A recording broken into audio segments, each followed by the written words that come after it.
So యూజువల్గా మగవాళ్ళలో ఒక యుక్త వయస్సు వచ్చినప్పటి నుంచి అబ్బాయిలకు వీర్యం ప్రొడక్షన్ అనేది స్టార్ట్ అవుతూ వస్తుంది. ఇది ఎక్కడి నుంచి వస్తుంది అంటే ఒక 100% అంతా సీమన్ అనుకోండి.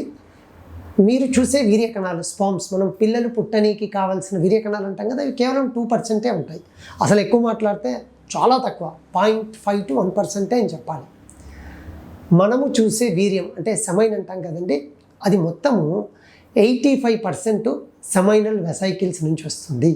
ఇవి మనకు లోపలగా ఉంటాయండి. స్పెషల్ టెస్ట్ ఉంటుంది, అది చేస్తేనే వాటి సైజ్ బాగుందా లేదా, అందులో ఏమైనా ఇన్ఫెక్షన్ ఉందా తెలుస్తుంది. ఈ సెమైనల్ వెసైకిల్స్ అనేటివి 5 సెంటీమీటర్స్ లేదా 4 సెంటీమీటర్ సైజులో రెండు సైడ్లో రెండు ఉంటాయి లోపల పెల్విస్లో అబ్బాయిలకు. ప్లస్ మనకందరికీ మగవాళ్ళకు ప్రోస్టేట్ గ్రంథి ఉంటుంది. ఈ రెండింటి నుంచి వచ్చిన సెక్రీషన్స్నే మనం సీమన్గా, అందులో టెస్టిస్ నుంచి వచ్చిన స్పర్మ్ కూడా ఉంటుంది. ఓవరాల్గా వీటన్నిటిని కలిపి మనం వీర్యం అంటాము. ఇది అబ్బాయిలకు ముఖ్యంగా దీని అవసరం ఏమంటే 2 పనులు అని చెప్పచ్చండి.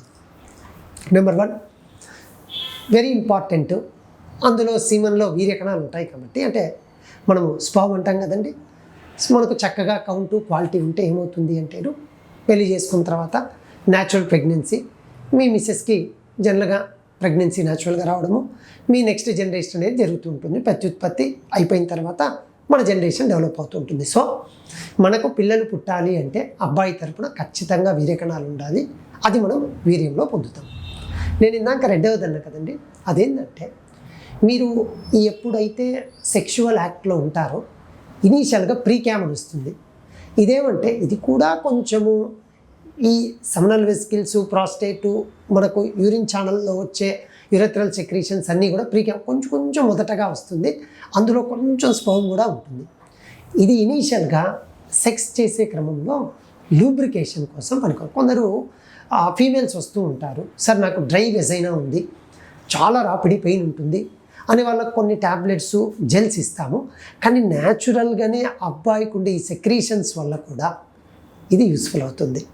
మూడోది చిన్న పార్ట్ ఏమంటే, మనకు సెక్షువల్ యాక్ట్ అయిపోయినాక ఎజాక్యులేషన్ అయిపోతుందిగా, వీర్యం బయటకు వచ్చిన తర్వాత కూడా ఎరెక్షన్ ఉన్నప్పుడు ఏమవుతుంది అంటేను, ఈ సెక్షువల్ యాక్ట్ చాలా స్మూత్గా జరగడానికి కూడా వీర్యం అనేది ఉపయోగపడుతుంది.